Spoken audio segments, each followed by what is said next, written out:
I live in this beautiful city of Hamilton, Ontario, which has almost everything you wish your ideal city would and should have. This city is full of beautiful cinematic views. You want to see mountains? We got them here. You want to see waterfalls? We have a lot of them here. You want waterfront location for that perfect morning or evening walk or jogging? We got you covered. And if you are a hiker, we do have some great trails for you to explore here in Hamilton. And that's not it.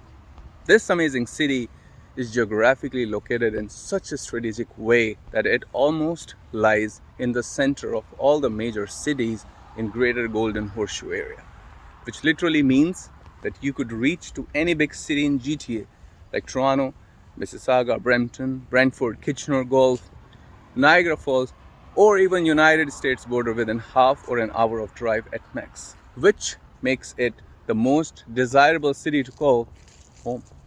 But very sadly, the things have been changing quite rapidly nowadays here, and frankly speaking, not in a very positive way. In last few years, this beautiful city of Hamilton is turning into a total crime and chaos capital. I mean, if you're from Hamilton, you already knew that. Just look around you. Not a single day passes without some sort of gun violence, taking lives of innocent people who are just walking on the streets. Open bullet fires are quite common thing in the city, along with the other crime like gang war, kidnapping, murder, home break-ins, carjacking, all sort of crime against women, property damage, arson, vandalism, and whatnot. And it's not just limited to the crime. Look, anywhere around the city, things are getting horrible. Streets are full of potholes and poor patchwork, causing bumpy rides. To me, it feels like that these city streets have been totally neglected for a while. And don't get me wrong, I'm not talking about some random quiet street where nobody goes. I'm talking about the main street of the core city, literally the main street: King Street, Queen Street, Barton Street, Mohawk Street, Fennel Street, Stone Church Street, and almost all of them, literally all of them, are in horrible condition. And that's just one bad thing I mentioned. As a matter of fact, the whole downtown area has been completely transformed into some kind of zombie land. Seriously, even though I'm using harsh words, but I mean it. You drive across any street, any intersection, any public place, any mall, any park or play area, or even the city hall, you will find drug addicts wandering all around and acting like some kind of zombies. The homeless encampments have taken over almost all of the parks, and sadly, you don't feel you don't feel safe to take your kids out to let them have some fun in their life. And no offense, but these drug addicts are out of their minds most of the time and behave not just erratically, but they can actually attack people totally unprovocatedly, making them the most unsafe and unpredictable person to be around you and your kids. And all of these nonsensical stuff are just there because few people who are getting paid hundreds and thousands of dollars each year with the only responsibility to take care of our city, to maintain the law and order, to spend the city's budget transparently and wisely, to make it a better and safer place, are actually doing a very poor job. Maybe the worst job one can ever do. And do you know who these guys are? Meet your chief of police, Mr. Frank Burgeon. This guy here cost you, the real taxpayers, almost $400,000 each year, when an average Hamiltonian just makes around $55,000 a year. This guy is taking almost 8 people worth of salary just for himself. And for what? His biggest achievement so far is that since his appointment as chief of the Hamilton Police in May 2021, the crime rate in the city has gone through the roof. Especially gun crime is totally out of the control. It's insane. The highest number ever recorded was 51 gun violences in 2020, and that record was already broken in 23-24. And if the things would remain the same as they are right now, we are looking at such a higher number of these gun violences that it would be something we haven't heard in years. And like I said before, every now and then the innocent people are losing their lives to these open street shootings.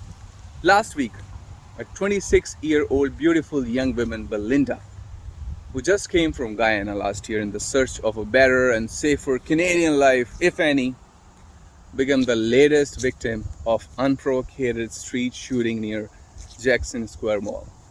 And the worst part is, the shooter is still at large. A month before that, another young woman, 21-year-old international student, Simran Randhawa, tragically lost her life to a stray bullet during a gang-related crossfire between the two cars. And just like always, Hamilton police have no idea who the shooters were, none whatsoever. Other than expressing condolences in his press conferences, this chief of police has absolutely no idea about what to do. And honestly, who needs a $400,000 guy just to give condolences when we can get that job done by giving someone a minimum wage? And seriously, that person would do a far better job than this chief of police. And there are many more like him, even worse, or actually doing a very nasty job while taking all your hard-earned money out of your pockets. Like her, the Honorable City Mayor, Andrea Hovret. I bet many of you do not know about her at all. And if some of you do remember her, you would recall her last municipal election in 2022 when she was showing up every day to your community doorstep and asking you to vote for her. But once she got elected as mayor, things changed almost instantly. She got disappeared from the public domain, and since then, no one knows about her whereabouts. But don't you worry about that at all. Very soon, you will get to see her again in your household communities as she's running again to get reelected, to be your mayor again. Because even though she doesn't like you, but she likes all your money, and she literally thought that you, as a resident of Hamilton, are a bunch of fools. And that might be true. Who knows? I mean, no offense, but when us, being so-called aware resident of the city of Hamilton, would never question their poor decision-making abilities, would never hold them accountable for their action, in spite of the fact that various reports says that 80% of Hamiltonians have lost their trust in the city hall because of repeated scandals and whatnot. But still, this lousy and totally incompetent person somehow managed to be your mayor and is costing us an arm and leg. Yes, almost $300,000, including that additional $60,000 she gets every year from Electra Utilities to sit on their board, as they say. And this to me sounds like a nasty scam and nothing else. Okay, tell me this. You guys are paying insanely high amount of water and electricity bills to Electra Utilities, month after month, from years.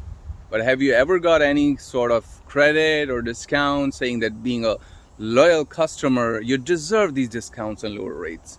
Never. Instead, it's just otherwise. The energy prices are getting higher and higher, and so does our bills. Despite the fact that Canada has nothing else but water and waterfalls all around, enough to produce dirt cheap electricity, and still you're paying artificially ballooned bills while getting nothing back. But our mayor, Andrea Hovret, is somehow eligible to get paid $60,000 every year by Electra Utilities. This is nothing but a big, good amount of bribe for a mayor to shut up her mouth and to let the common Hamiltonians suffer by these blood-sucking, greedy service providers. You know, many of us like to name third world countries for so many reasons. But if we look at our so-called this first world nation, Canada, things are quite similar, if not worse, especially bureaucracy. Even simple things are not set straight. Like there are no checks and balances for the people who are in the system holding big government positions and are totally corrupt and vicious and costing us millions and millions of dollars year after year, and yet not single action against them, despite of these extreme poor jobs. Now, imagine if you and me perform poorly at our work, how many days do you think we would actually survive? Of course, not too long. Sooner than later, we would be kicked out of our jobs. And that's how this world works nowadays. The employer who is paying us also expect us to behave and perform in a certain way. And if we don't, then we can't just have the job anymore.